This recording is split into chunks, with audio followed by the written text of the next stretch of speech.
Bonjour, je m'appelle Isabelle Trouche et j'enseigne au lycée Don Bosco Tahiti. Donc, le lycée Don Bosco Tahiti est engagé dans des projets Erasmus depuis 6 ans maintenant. Et nous avons actuellement un projet sur la culture, la citoyenneté européenne et le partage de nos cultures. Donc, avec moi, il y a 3 autres enseignants. Monsieur Sylvain Martinez, professeur de français, Madame Annick Grévin, enseignante en lettres-histoire, et Madame Catherine Sade, qui elle enseigne le commerce. Donc tous ensemble, nous travaillons sur nos héritages culturels. Et nous avons l'objectif de produire à l'issue de ce projet un catalogue numérique et papier sur nos héritages culturels. Quels sont les pays partenaires dans ce projet ? Alors, les pays partenaires de ce projet sont l'Italie en premier lieu, puisque le projet à la base a été initié par une enseignante italienne, de Bologne plus exactement.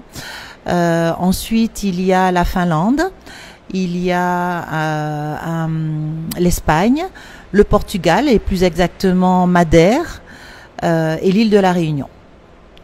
Donc il y aura des voyages de prévus pour les élèves de Don Bosco ? Alors oui, il y a déjà eu donc quelques voyages qui ont été effectués, puisque en mars dernier, nous sommes allés en Espagne avec 3 élèves. Ensuite, en mai, nous sommes allés à Madère avec 3 élèves encore. Là, en octobre, nous allons recevoir, ce sera à notre tour de recevoir la délégation européenne. En avril, nous irons en Finlande. En novembre 2020, nous irons à l'île de la Réunion et enfin nous terminerons le projet en Italie, à Bologne, en mai 2021. Quels sont les objectifs de ce projet vis-à-vis de l'élève ?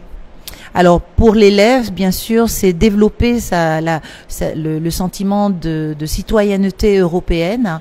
Nous avons tendance un peu à oublier que l'Europe nous aide quand même beaucoup et nous sommes européens. Nos enfants ne se soucient pas trop de l'Europe parce que c'est tellement loin, mais nous sommes européens. Donc ces échanges avec des lycées européens rapprochent les étudiants, rapprochent nos cultures. Et voilà, c'est essentiellement ça.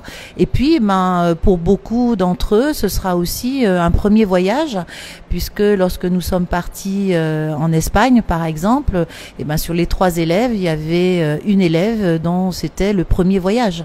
Elle n'avait jamais quitté Tahiti auparavant. Un dernier mot, favoriser, encourager ce genre d'initiative. Donc merci à Hiti FM, merci aux sponsors qui peuvent nous aider pour que ce genre de projet se perpétue.